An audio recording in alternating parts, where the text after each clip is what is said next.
episode 107, Paying Off Debt in Your 40s with Bobbi Olsen. Welcome to the Frugal Friends podcast, where you'll learn to save money, embrace simplicity, and live a richer life. Here are your hosts, Jen and Jill.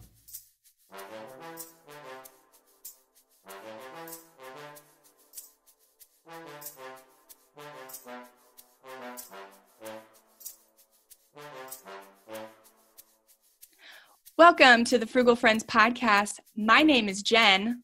My name is Jill.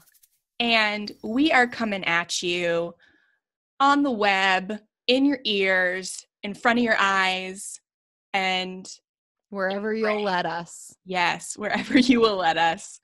And we've got a very, very requested episode for you today because some of y'all are sick of hearing us interview 20-year-olds about how they paid off their debt. What? Why wouldn't you want to hear wisdom from 20-year-olds? Why not? I don't understand. So everyone was requesting maybe we get some people who are a little further along in age than, 25. So Bobbi Olsen, our friend from the Sensible Chat podcast, is here. And she started when she was 40. So, which is not old. Which is not old. But it's not 25. Correct. One of these is a bigger number than the other.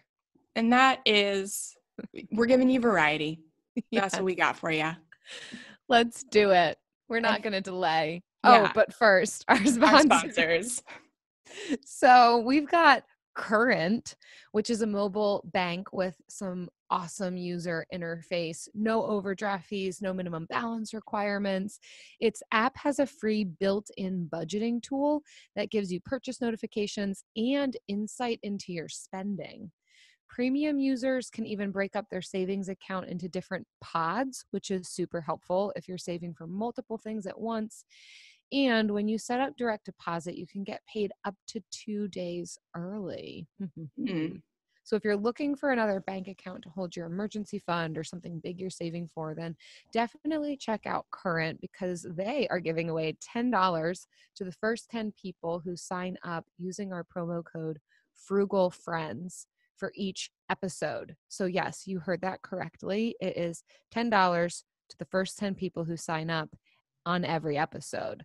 So you can be listening to this thinking, oh, that's just in general. Nope. It's this episode. Just this episode. This one right now. This one in your ears, in your brain. All 4 episodes that Current is a sponsor for us. Yeah. So Frugal Friends, all one word. That's Use it. that promo code. You might get $10. Yes. This episode is also brought to you by the number 31. It's not just a multi-level marketing company or the name of a carnival-themed horror movie. It's the age I'm turning tomorrow and the age Jill will be turning in a few months. Hey, don't give that kind of information away. Sorry. In 31 years, we've experienced Brittany Spears and Justin Timberlake wearing matching denim outfits, highlight of my life. The door in the Titanic movie that was definitely big enough for 2 people. Outrage of my life, and a global pandemic, which is just another Tuesday. 31. Too old for TikTok, not old enough to watch the Hallmark Movie channel. I don't even know what to say. There's so many things I want to say and nothing all at the same time. How did you pick those things? They're so obscure, but they're so amazing. Because what else would you pick? Too old for TikTok, not old enough for Hallmark Movie channel. Gosh, what is there for us even? Right? What do we have? If you're in your mid-30s, tell me what there even is to look forward to, because I feel like my best days are behind me. No, they're definitely not. If you're equating best days to TikTok, you're on the wrong track. I don't know. TikTok looks, all the kids love it. Gosh, I know people in their 30s who love it, and we've got the Hallmark Movie channel to look forward. Right? That's where we're headed. I'm actually looking forward to this interview, and it makes me believe that my best days are ahead of me because Bobbi Olsen is such a powerhouse. She's such a fun girl. I mean, girl, she's a woman. Oh my gosh, I'm still a girl. And I'm super excited to share this episode with you guys. Even if you're not in your 40s, you're going to be super inspired by this debt payoff journey because it's so real. And you're going to take home some real good tips. Let's do it. Let's do it. Bobbi, welcome to the Frugal Friends podcast. Thanks so much for stopping by. Oh, thanks for having me, you guys. I'm excited. Yeah, we're looking forward to having this conversation with you and hearing another story. I know this is a listener favorite to hear about debt payoff stories and get motivated and inspired and hear about how you paid off your debt. In the life stage that you're in. So we're excited to get into it. Awesome. Yeah. So let's dive right in, Bobbi. We want to talk about your debt payoff story and hear a little bit about what motivated you to start on that journey. Well, I was in a job that I was miserable in. I dreaded going every day, did not want to be there at all. And I was working so hard to try to change jobs, but I couldn't find anything that was comparable to what I was being paid. And we're in a one-income family, so I got to make that income. And since we were so far in debt, I couldn't afford to take a pay cut. Like I was sitting there going, I would take a pay cut in a heartbeat, but because of all the debt, I couldn't do it. So, I had come from a place where kind of all my life I had felt like this is just the way it is. You're always going to be poor. You can't do anything to change it. So just accept it. But at this point, I was like, I'm done. I can't take it anymore because I want out of this job so bad. I'll do anything. And so that's what motivated me to want to find a change. But I didn't really know that it was possible. And I found a personal finance book and I started reading it actually just so that I could say I tried. But I'm a cynic and I didn't think it was going to work. And I got lucky. It worked and woohoo, it changed my life. That's amazing. Yes. I'm doing this just so I can check off this. Yeah. So it sounds like you wanted to leave your job, but the debt was the barrier to leaving the job. Absolutely. Yeah. Oh man, feeling stuck is the worst. Yeah. It felt like financial prison, It was just miserable and I couldn't take it anymore. Yeah. Working that job just because of the debt that you have. Yeah. So it's our understanding that you started your debt payoff journey a little bit later in life. Can you tell us about that?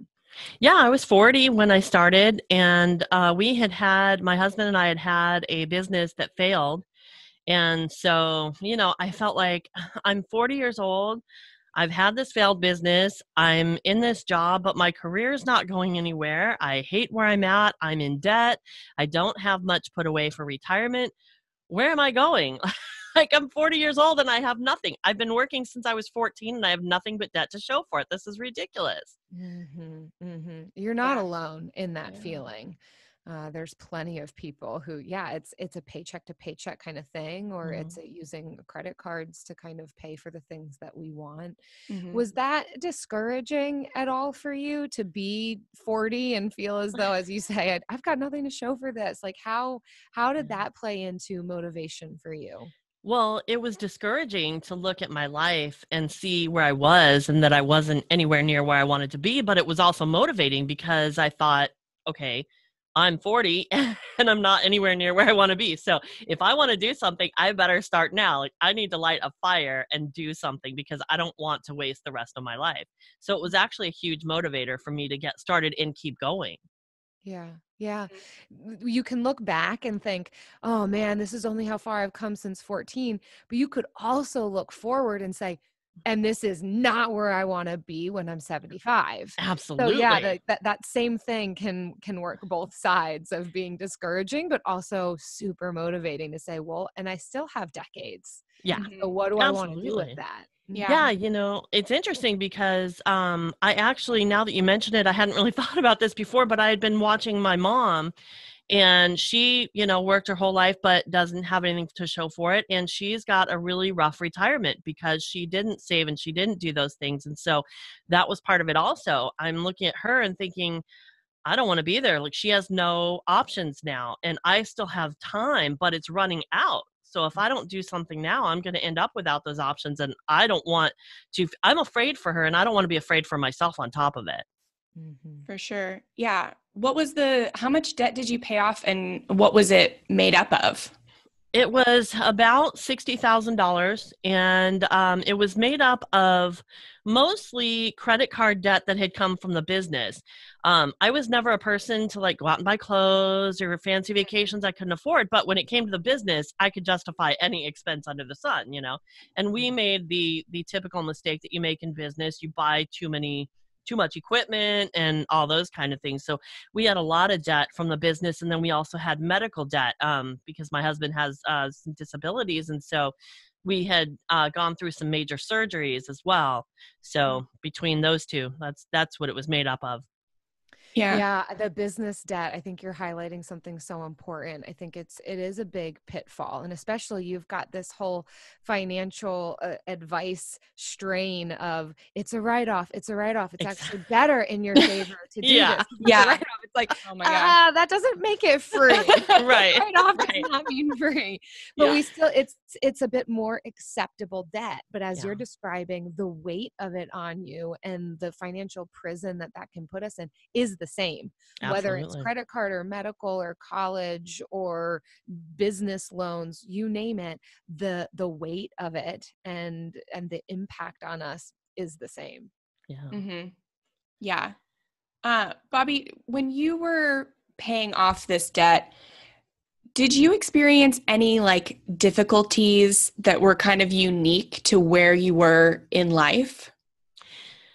Well, the difficulties that I experienced just being older, basically, the first one is that when I was in my 20s, I worked 4 jobs at once, and it was no big deal. I actually, I had like an unspoken bet going with one of my coworkers for who could hold down the most jobs, and I'm not sure who won, but I had 4 at once. So how do you win that? Yeah, exactly. Nobody wins. Nobody wins in that because some days I didn't even know what freeway I was going on or where I was, it got to be too much. But when you're in your 20s, you have the energy to do that. And unfortunately, I did that, but I didn't save any of the money.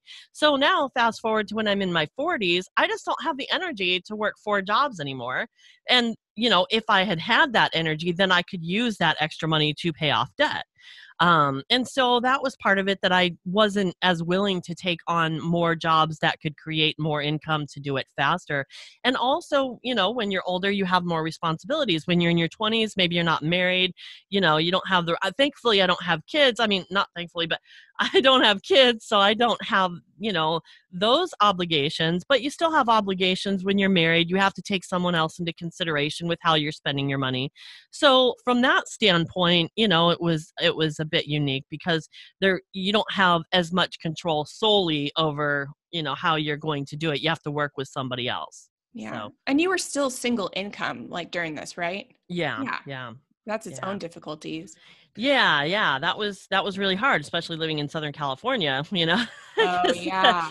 that makes things really, really tight. But so we had to be really committed. But that's the flip side, is that being with somebody else, you had somebody to keep you strong in those moments of weakness.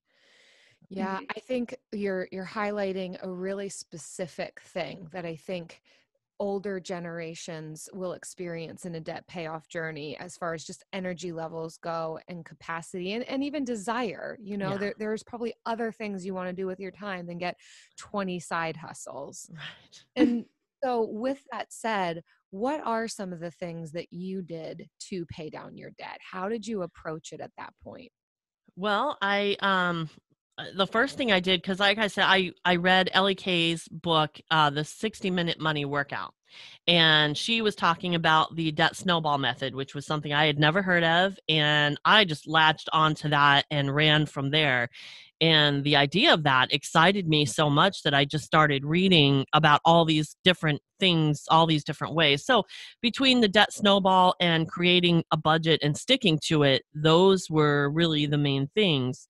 that got me out of debt. But that plan, was made up of what do I spend on each thing, just being really intentional about how we were going to spend our money and cutting out as many frivolities as we could without completely cutting our throats, because we found out real quick that didn't completely work. It's like a crash diet. You fall off the wagon and just go way too far to the other side. Similar to maintaining 4 jobs at once. It only lasts for so long. Exactly. Yeah, you can't maintain that forever. So that was basically the 2 biggest things that I did was budgeting and using the debt snowball method.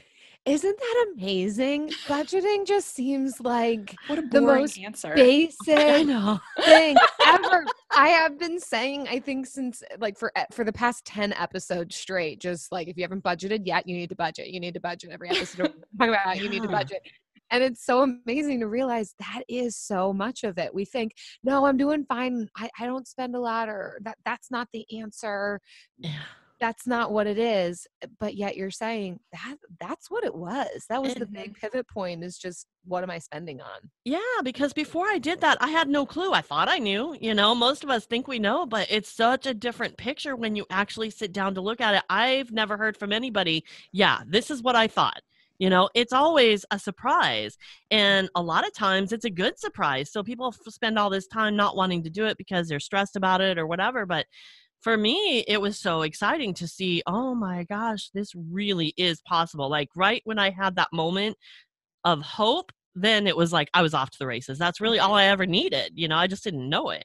Yeah, that's an amazing point. Sometimes we think we're going to look at our budget and we're going to be so depressed. But a lot of times there's money that we might be able to find. I know that's not everybody's circumstances, but it could go either direction where, oh, actually, I'm spending more in this area and I can absolutely cut, or there is more than I thought that there was, but it ends up just getting spent if I'm not paying attention to it.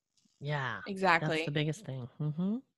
This isn't a question on our outline, but I really want to know, is there a moment like from your debt-free journey that really sticks out to you as being like either like super positive or just like super sad? I have a few of those on my debt-free journey. So I was just wondering if you like have a really memorable moment from yours.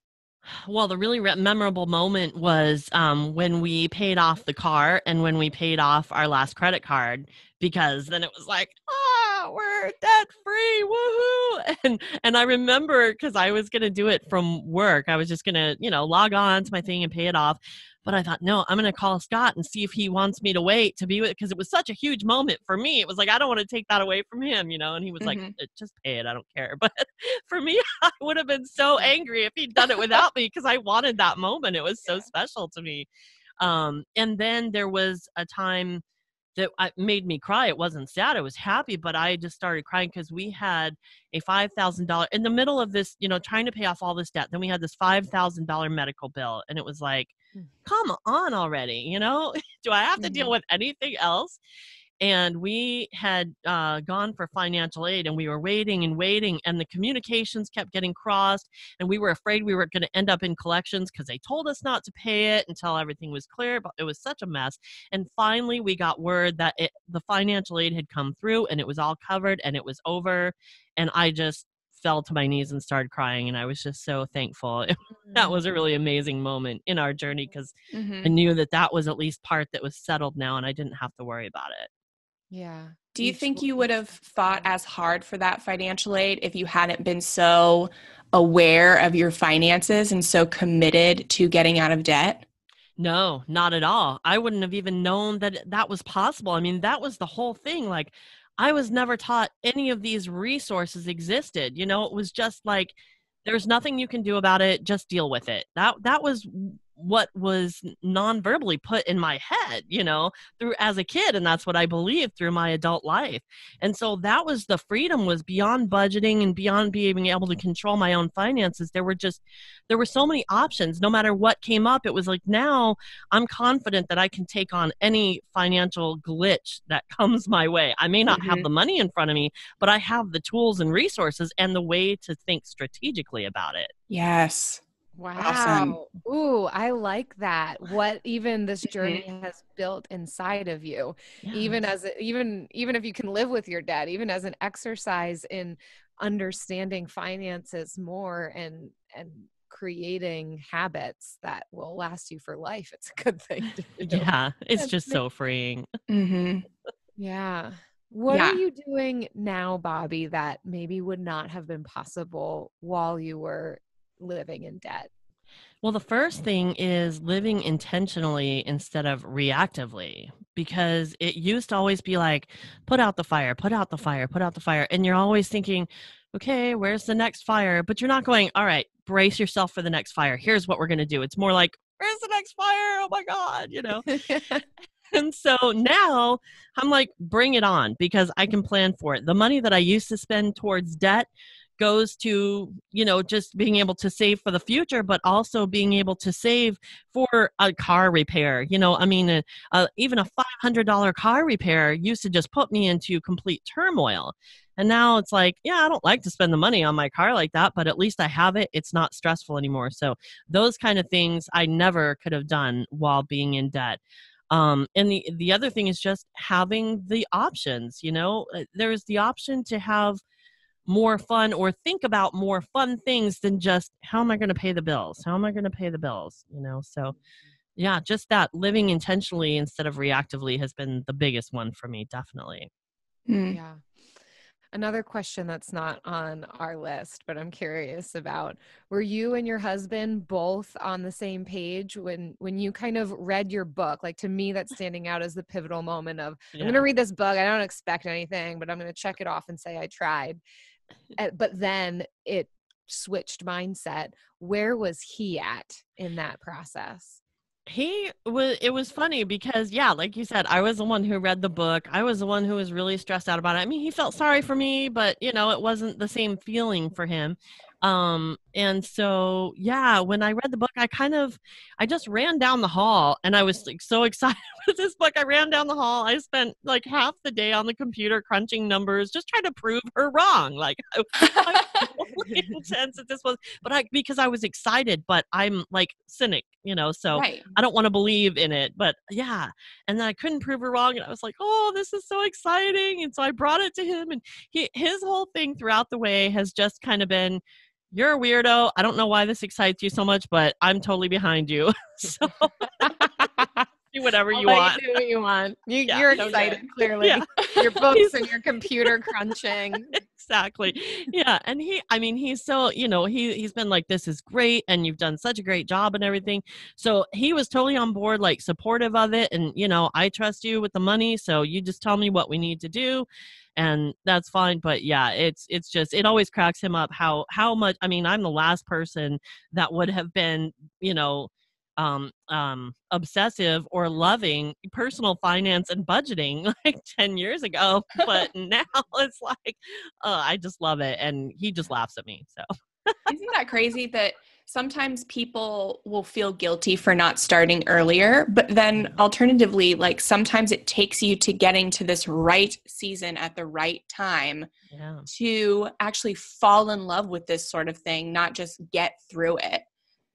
So it's so like important, the places we are in our life, that we're starting right when we're supposed to, whatever we're doing.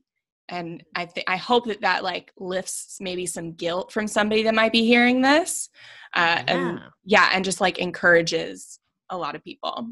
Yeah, I mean, the guilt is, you know, the hardest part about that, and I encourage everybody to just, you know, try to set that aside. I know it's hard, but, you know, I mean, you can either feel guilty about from whence you've come and focus on that and do nothing, or let it go and just start here. I mean, the time's going to pass anyway, so, you know, make better use of it, and you're going to love yourself more for it later on. I mean, I actually was started in financial radio. Radio's my background, and I've been, I started in radio in like 25 years ago. And my first job was at a financial radio station. And so through all the years, I've gone back into that. And most of my time has been spent there. And yet I hated all of this stuff until like 10 years ago or 8 years ago or whatever it's been. I don't even know. And so, I mean, I was listening to it. It's not like it wasn't there, but I just tuned it out because I thought it was only for the rich, you know? Yep. And so, you know, even if you've heard this stuff but never globbed onto it, like you said, there just comes a moment where it's the right time. And maybe all that stuff in the past was just meant to be there so that I could have it in my arsenal when I was ready to actually use it. Right, exactly. When you were able to implement the tools and it actually meant something and you were ready to not be cynical or critical about it. Right. Not that 40's old. My goodness. I know. I keep thinking not be old. Like I have to say that. Like, right. Those words cannot come out of my mouth because I'm in a pickle pretty soon. 40's old. Right. I'm officially closer to 40 years old than I am to 20 years old. Yeah. So that's the perfect age to start a debt payoff. I feel that it's great. Yeah. Yes. But I think it is true that there are different life stages that we're all in. And I think our point is at any life stage, younger than 40, older than 40, it's never too late to start. Certainly the later in life that we do start, there's the possibility that we've built up and accumulated quite a few bad habits, maybe some good habits too. So, you know, the journey is absolutely going to look different, but age should not be an excuse to doing what we need to do to get our budgets in order, our lives on track, to be able to get at the life that we want for ourselves. For you, Bobbi, it was getting out of a job that you hated, and this is what it took. So fantastic. Well done. Also, we didn't even mention, how many years did it take you? It took me about 5 years total. Nice. We started out, you know, doing certain things, learning along the way, other things coming into play. And excuse me, when we finally got really gazelle intense, it was probably 2.5 years and really paid off a big bulk of it in that. But the whole process took about 5 years. Thank you, Bobbi. My goodness, that is real life. Like that's an absolute real story. $60,000, 5 years on a single income in your 40s. In Southern California. Living in Southern California. Thank you. And again, everybody's story is different, right? There are people who are like 6 figures in 18 months. That's awesome. Good for you. Excited for them. But like, let's also talk real life stories too, because there are a lot of people starting in their 40s, 50s, 60s. There's a lot of people on single income. There's a lot of people on less than 6-figure debt, and it still takes years. Yeah. So yes, thank you for sharing your story with us. I hope people that are like in their 50s and late 50s are listening to this and hearing 5 years, which sounds like forever. But if you understand, if you could be debt-free in 5 years, you will be debt-free before you hit retirement age. Yeah. And then you don't have to worry about that. You don't have to worry about how you're going to pay debt bills after you retire. And you can retire earlier. Like it's crazy. And it's just 5 years of your life. And maybe even quicker if you get on it fast enough. We thought it was going to take us 5 years to pay off our debt. And, you know, but we were in our late 20s. So I did get 4 jobs and it took 2.5 years. Shingles. And shingles. Let's remember, I also gave myself shingles. Oh, wow. From the stress. So I don't recommend that anymore. And I think budgeting and cutting expenses is a far more sustainable route. And it is doable, even if you can't get extra jobs, even if you can't work 4 jobs, it's doable. Yeah, totally. I mean, there's always a way. You have to want it. And I mean, for me, it was always, 5 years seemed like a long time, but at the same time, you know, you're bettering your life every single day. And for me, a lot of times just getting through the day meant looking at my plan and having that light at the end of the tunnel, because I knew the date that I was going to be debt free. And so that was huge to just be able to look at that when I didn't want to go to this stupid job again. And I wanted to go out and do this, or I wanted to go out and do that. But what's really more important, like how much, you know, am I willing to put out of my pocket in order to have to stay at this job even longer? So that was really super motivating. Yeah. Wow. Yeah. Wow. Thank you. Speaking of motivating things, Because something that motivates me. Exciting. Yeah. It's the bill of the week.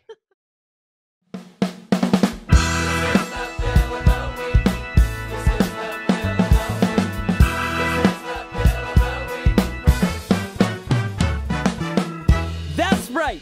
It's time for the best minute of your entire week. Maybe a baby was born and his name is William. Maybe you paid off your mortgage. Maybe your car died and you're happy to not have to pay that bill anymore. Duck bills, Buffalo Bills, Bill Clinton. This is the bill of the week. Bobbi, every week we invite our listeners or our guests on to share their favorite bill with us. And I would just like to know, do you have a bill for us today?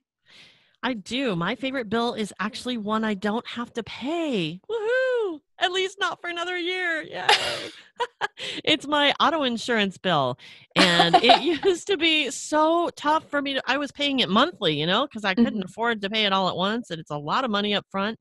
And now I'm able to put that money when the bill comes, I just pay off the whole thing. So I don't get the bill for an entire year. And it's so freeing because that used to be such a hard bill for me to pay. So.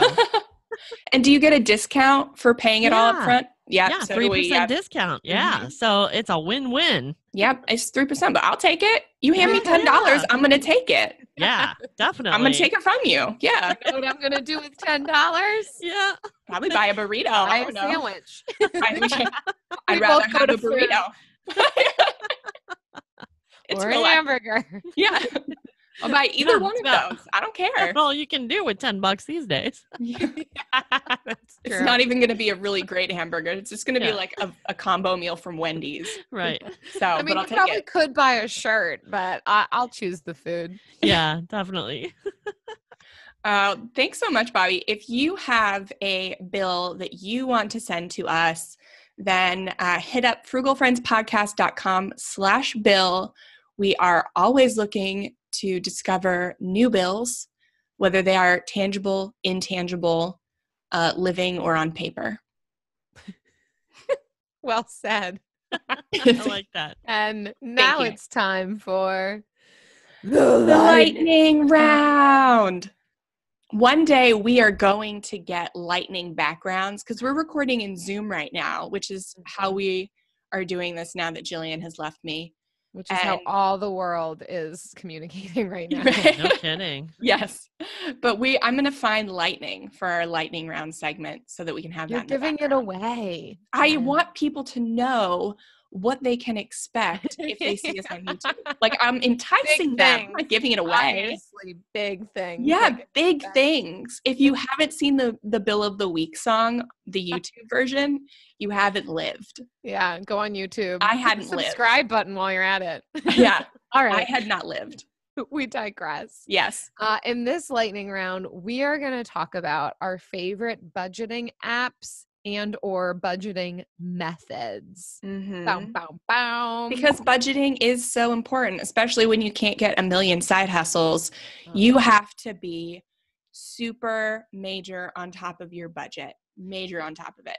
And if you haven't heard us talk about it enough already, here's some more motivation for you. Here's some apps, here's some methods, here's some ideas, and then go budget. All right, Bobbi, you're our guest of honor. You can go first. I love YNAB. Hands down, YNAB is my favorite budgeting app of all time. I love your passion. Oh my gosh. Yes. Yeah. It's what gave me the passion for budgeting. It's what taught me a whole different mindset. I love everything about YNAB and I totally recommend it. Yeah. What do you like about it? It's You Need a Budget for people who don't know. That's the acronym that like YNAB fangirls call it. Right. You need a budget for sure. And the thing that I love about it is, first of all, it's zero-based. So that's what I teach is a zero-based budgeting system. But I love it because it came along at a time in my life where I had been using Dave Ramsey's cash envelope method, which worked well, except for the fact that I kept forgetting to take my envelopes with me, to the store or whatever. And so then what do you do? So I wanted a digital cash envelope system. So I started going online and I found YNAB, and it was perfect for that.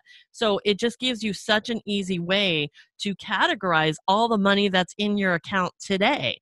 And it's a whole different method of budgeting or mindset about budgeting, because it's not, the money that's coming up, that's your spending plan. That's how you plan to spend it.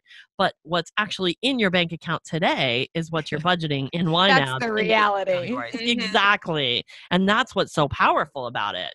Mm-hmm. Yeah. Yeah. So do you go on that app daily, weekly? What I used to. Yeah, I used to go, it feels like it was hourly at one point. but I'm on there probably a couple of times a week. And yeah, I love playing with it and everything, but I'm on there at least once a week. And actually, yeah, I would say it's daily, because we use it. I use the app when I'm out. Like if I go to the grocery store, once I get in the car, I just, enter my transaction right there. So I never have a pile of receipts that I have to spend an hour entering into YNAB. That's smart to track your transactions as soon as you make them. Just take the 5 seconds that it takes to do that. Exactly. Because that's one of the biggest things. People don't want to sit there and enter all their stuff, and it takes an hour to, reconcile your bank account basically. But yeah, if you do it every time you go shopping, and it takes, like you said, less than a minute, and then you're done, and it's always up to date. And then you always know exactly how much money you have every time you go to spend. Yeah. Nice. We've talked about that before, like the obsession that can start set in when you're on this journey. It's like, I gotta check it. I gotta look at it. Like, I always have to restrain myself from how many times I want to look at the accounts. And I'm not even like a financial nerd.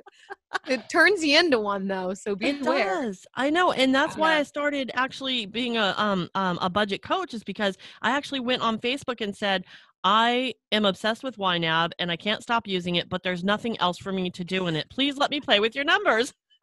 That's amazing. That's how it started. I get that feeling. I'm like, there's nothing else to do, but like, I want to keep doing. I want to keep like inputting stuff. I know people that love budgets so much they do that. I personally have a love-hate relationship with budgets. It's like closer on the side of hate. And so people will ask me, hey, can you like do some budget coaching with me? And I'm like, I don't do that. I barely do it for myself. I can barely coach myself. That's funny. My budget. Oh, that's awesome.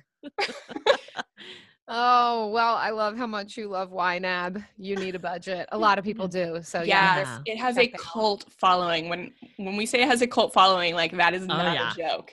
It's not a joke. And it's bittersweet for me, because I have applied to work with them 4 times and I keep getting denied. And I know part of it is because there's so many people that want to work for one. Mm-hmm. Yeah. So true. Wow. Well, you're spreading their message well. Good job. Yes. Jill, what about you? I'm not nearly as high tech, guys. It's Google spreadsheets all the way for me. Like I was going to look up like what's a good budgeting app, and I'll just like tell the podcast about it, but I'm being authentic with you all. I use Google spreadsheets. It's where I'm at. I'm old school. I love it. I like I said, I enjoy the process of like inputting my budget and being so connected with the numbers. And I do my budget on my pay weeks. So every 2 weeks is when I take a look. I budget my bills to my pay periods. I input it into the spreadsheet, do some different calculations with it. And I will say, I crunch the numbers. I don't crunch. I make a sound when I do it. I started that way because both my husband and I are independent contractors. So we don't, and even still we are, thankfully we get paid every 2 weeks, which that's new for us. Usually it was just like whenever somebody felt like paying us for building them a house. Anyhow, that's another story. Right now we get paid every 2 weeks, but it's not the same every 2 weeks. So for me, I've had to be extra involved with my budget, with our finances to kind of know exactly where we're at. So that's been the best method for me with just how we get paid, the amount of money that we make every 2 weeks, every month, just to be super on top of it. So I do use a computer, but it's a spreadsheet, not an app. Yes. Real life. Yeah. I mean, I do my accounting in a Google Sheet. I have an accounting software and I still choose to do it on a spreadsheet because it's easier to see everything. Yeah. Yeah. Yeah. It's my system. I know. Because I do it best and everybody needs to do my system. Right. That's really important though. Whatever works best for you, that's what you got to do. Mm-hmm. Yeah. What about you, Jen? I like the Every Dollar app. So I do enjoy zero-based budgets. I think that they are great. And so the Every Dollar app I've found is the easiest free app to make a zero-based budget. And I am all for manual tracking of transactions. I wish that I could do automatic tracking because I hate tracking it manually, but it's the manual transaction that keeps me accountable for my spending. And so it's in this one of the items on the list of why I love/hate budgeting. I don't enjoy it, but I do it. And I'm horrible at sticking to a budget. And so I use Every Dollar and I don't always stay current on it, but we've built this lifestyle of frugality so that we don't spend a lot of money. We don't do a lot of things. And what we do is free. And so we don't generally break our budget, but unless it's going out to eat, sometimes we will on that. But when I make my budget, I'll make it in Every Dollar. And then I'll spend those few hours reconciling it like you're not supposed to do. And, yeah, but I don't have any major financial goals I'm trying to reach right now, so that doesn't motivate me to budget as strictly. So that's and we have more money than we need coming in right now. So that's kind of where I'm at. Yeah. So, but Every Dollar, I love Every Dollar. Nice. It's such a great user interface. So lovely. That's amazing. It's a joy to use. Nice. What Bobbi, a free feeling. Thank you so much for coming on and chatting with us and sharing with us your real debt payoff story. I know it's going to inspire so many people and normalize and validate where so many people are at. So thank you for doing that. If people want more from you, where can they find you? They can go to sensiblechat.com, and everybody spells it wrong because for some reason, my husband came up with the name and he always comes up with creative names that are hard to find because they're just spelled weird. I don't know what it is about him. When you see it, it makes sense. Yeah. LOL. So it's sense like dollars and cents, sense able. So think of it that way, sense able. So it's sensiblechat.com. That's a great name. I do like it, honestly. Yeah. Good. Kudos to your husband.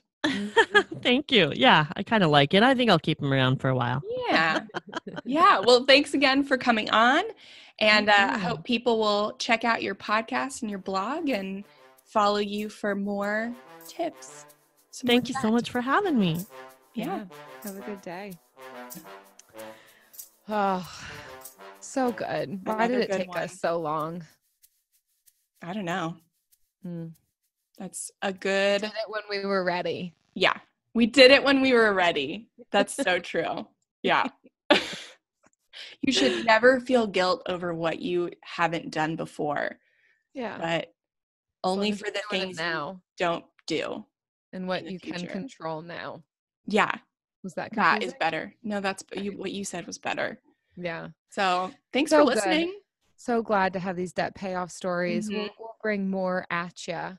But in the meantime, we also want to thank you for listening. We want to thank you for your kind reviews on iTunes and Stitcher. Those of you who are kind, thank you.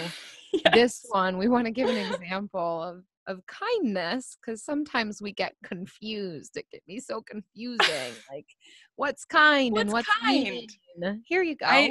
2020 has shown us that in spades. Yes. So this one comes from Sydney Jan 3. It's titled Adulting. It happens to be 5 stars. That's one way to be kind.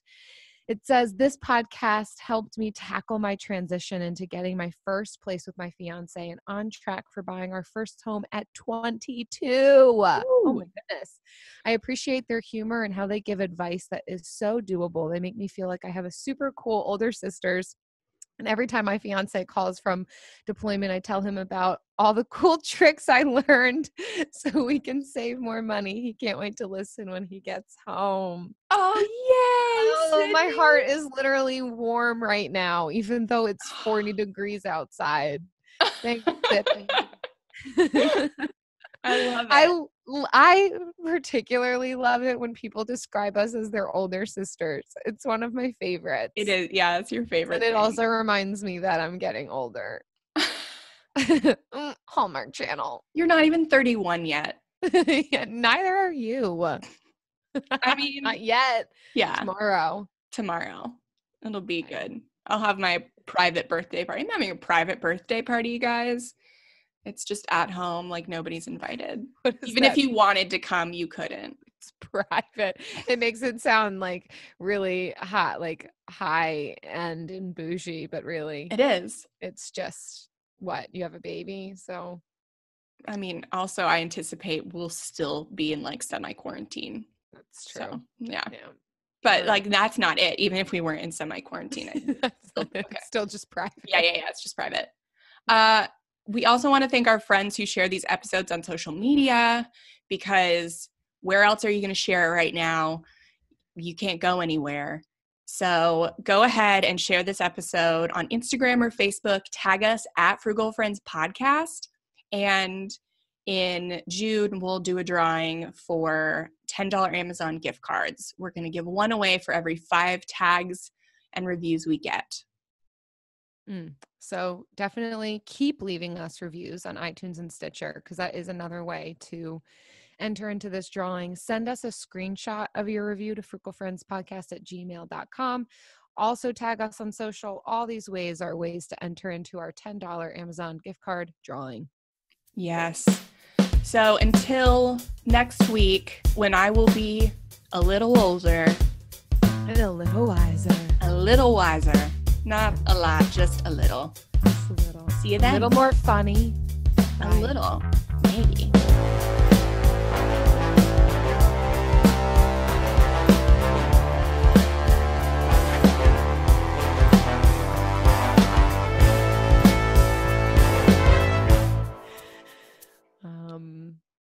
I'm expecting you to be funnier.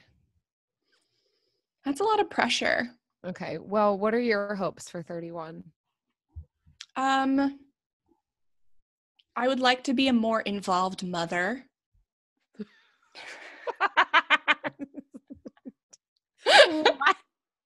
Well, I feel like that's what somebody says who has like 5 kids and they're all like involved in sports. You've got a 1-year-old. What does that mean? Well, I feel like the first year was just keeping him alive. Yeah. And now he's like an actual small child that I can do stuff with, and he knows who I am. And like, so now it's worth being involved. Is that bad? No, yeah. That's a great aspiration. How are you going to be involved? What are you going to do? I'm going to take him places. Okay. So that he can learn stuff and have fun experiences. Like in his first year, he didn't care about anything. Right. But now he cares about stuff. Like Mickey Mouse. Super into the Mickey Mouse Clubhouse. But granted, that's the only show we can watch with him and like not blow our brains out. So it's the only one we show him. But he has good taste. Because he likes it too. Good. Yeah. It's the only one that keeps his attention. And I appreciate that. Nice. I'm realizing I did not hit the record button. For your audio? Zoom audio for me too. I said a sentence before I hit mine in the very beginning, and I was like, whoop, hope we don't need that sentence. So like what the welcome to Bobbi. Like, I hope we could just use that Zoom audio for that one sentence. Gotcha. Yeah. Well, we'll see how it goes. Okay. This is scary. Here's to being a more involved mom.